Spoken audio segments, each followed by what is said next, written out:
Welcome to Retro Toy Princess. I'm Allison Troy. And welcome to this, a longer length coloring video than the shorts I normally do. One of the first times I found myself wanting to start coloring as an adult was because of Sera.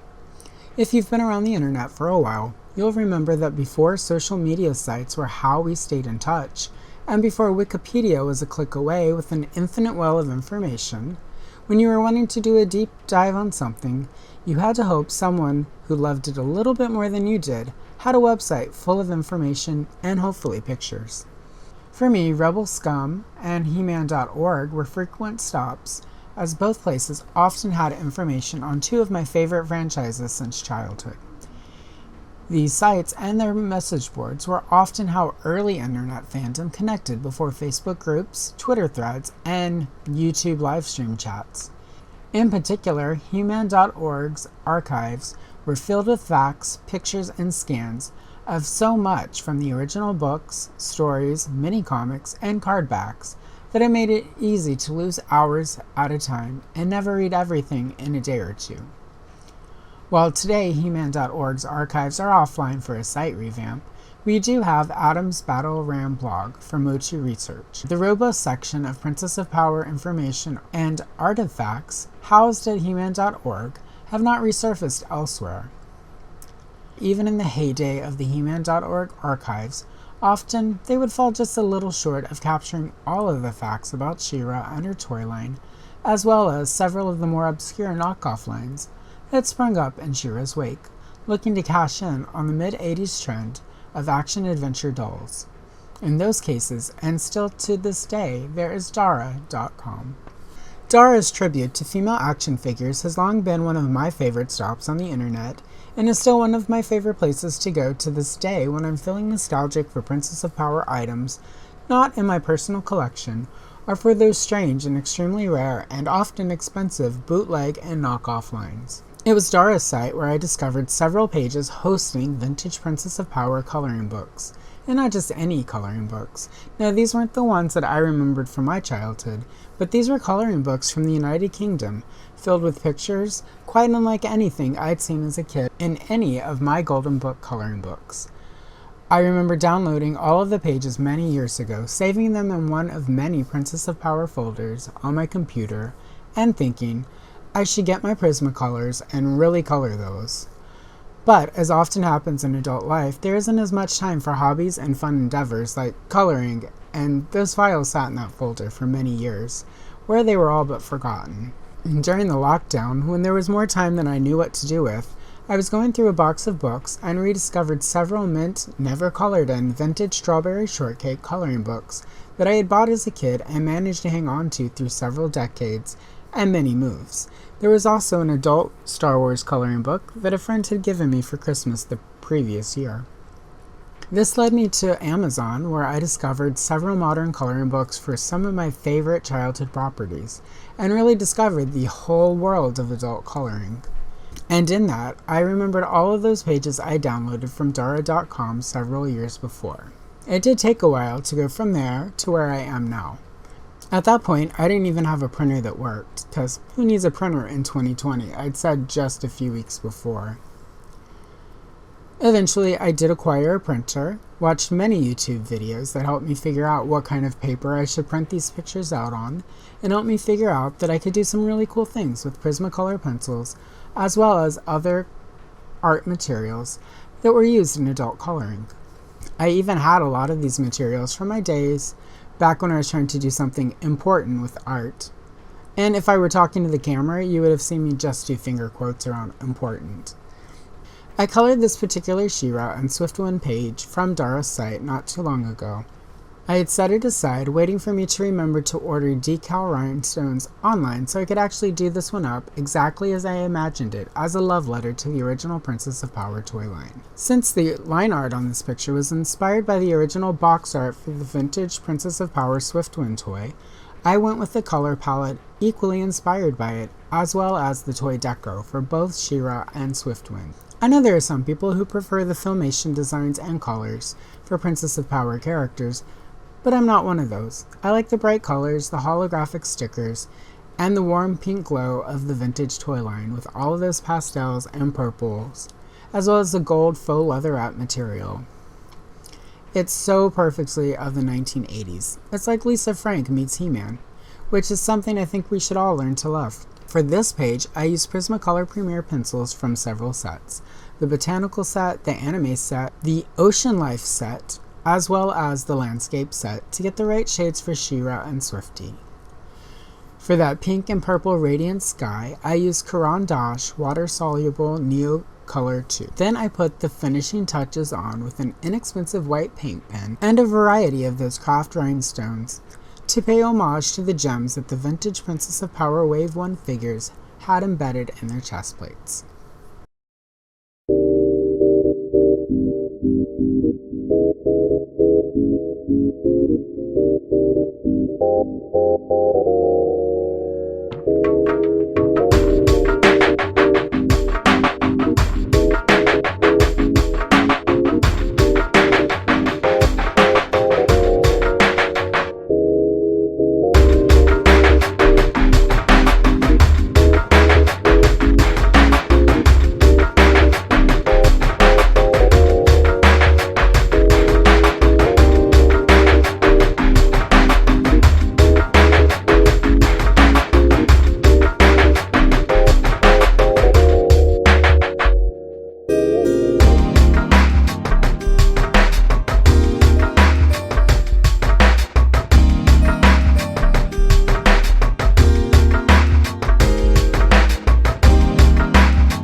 I really like how this came out and feel like I come so close to my original vision that I'm really content with this one.